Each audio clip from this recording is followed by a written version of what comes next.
Genesis chapter 19. Now the two angels came to Sodom in the evening, and Lot was sitting in the gate of Sodom.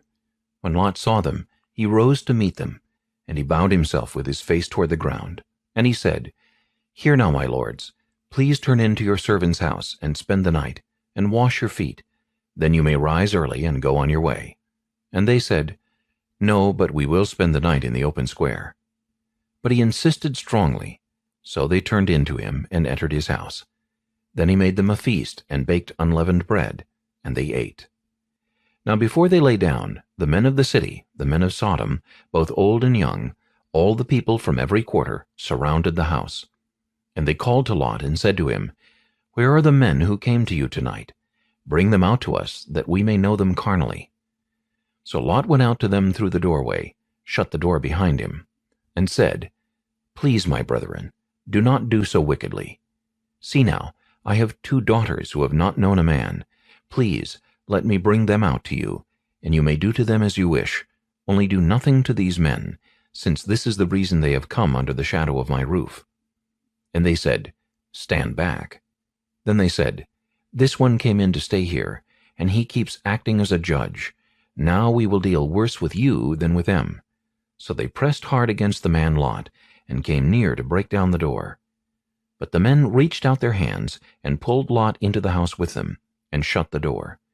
And they struck the men who were at the doorway of the house with blindness, both small and great, so that they became weary trying to find the door.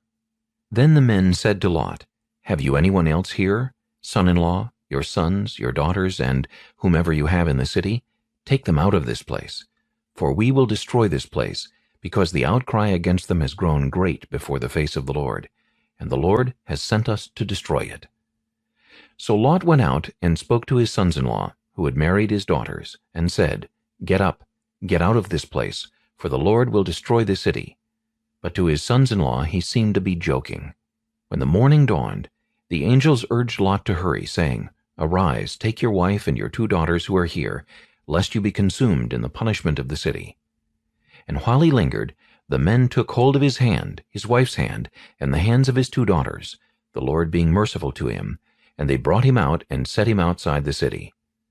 So it came to pass, when they had brought them outside, that he said, Escape for your life. Do not look behind you, nor stay anywhere in the plain. Escape to the mountains, lest you be destroyed. Then Lot said to them, Please, no, my lords. Indeed, now your servant has found favor in your sight, and you have increased your mercy, which you have shown me, by saving my life. But I cannot escape to the mountains, lest some evil overtake me and I die. See now, this city is near enough to flee to, and it is a little one. Please let me escape there. Is it not a little one? And my soul shall live. And he said to him, See, I have favored you concerning this thing also, in that I will not overthrow this city for which you have spoken. Hurry, escape there, for I cannot do anything until you arrive there. Therefore the name of the city was called Zoar. The sun had risen upon the earth when Lot entered Zoar. Then the Lord rained brimstone and fire on Sodom and Gomorrah, from the Lord, out of the heavens. So he overthrew those cities, all the plain, all the inhabitants of the cities, and what grew on the ground. But his wife looked back behind him, and she became a pillar of salt. And Abraham went early in the morning to the place where he had stood before the Lord. Then he looked toward Sodom and Gomorrah, and toward all the land of the plain. And he saw, and behold, the smoke of the land which went up like the smoke of a furnace.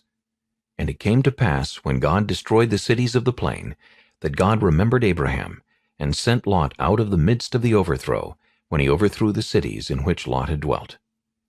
Then Lot went up out of Zoar, and dwelt in the mountains, and his two daughters were with him, for he was afraid to dwell in Zoar, and he and his two daughters dwelt in a cave.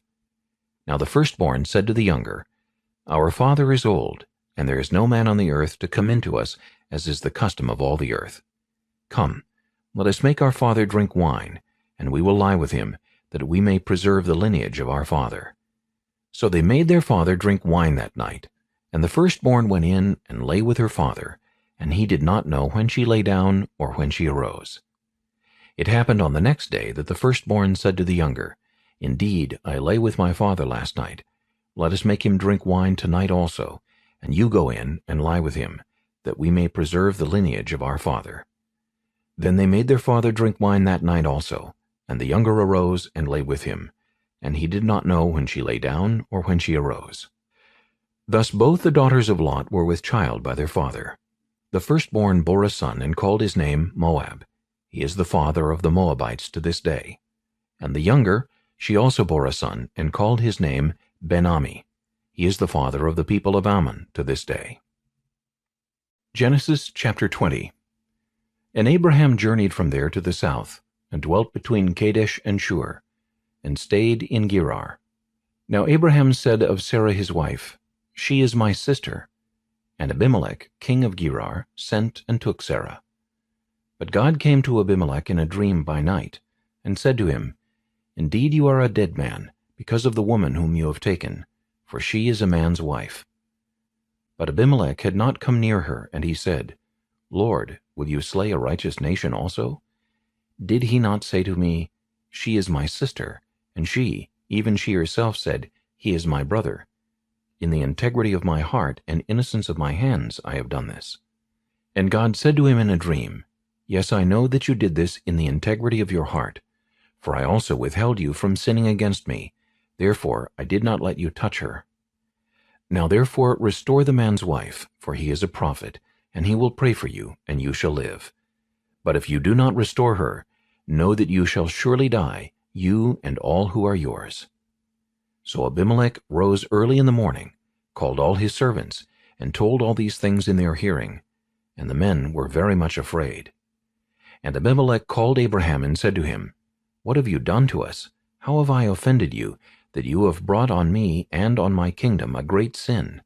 You have done deeds to me that ought not to be done." Then Abimelech said to Abraham, "What did you have in view that you have done this thing?"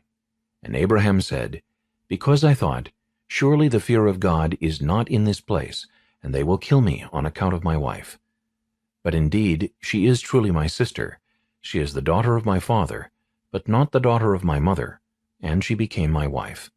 And it came to pass, when God caused me to wander from my father's house, that I said to her, 'This is your kindness that you should do for me in every place, wherever we go, say of me, He is my brother.' Then Abimelech took sheep, oxen, and male and female servants, and gave them to Abraham, and he restored Sarah his wife to him. And Abimelech said, 'See, my land is before you. Dwell where it pleases you.' Then to Sarah he said, 'Behold, I have given your brother 1,000 pieces of silver. Indeed, this vindicates you before all who are with you, and before everybody.' Thus she was rebuked. So Abraham prayed to God, and God healed Abimelech, his wife, and his female servants. Then they bore children. For the Lord had closed up all the wombs of the house of Abimelech because of Sarah, Abraham's wife.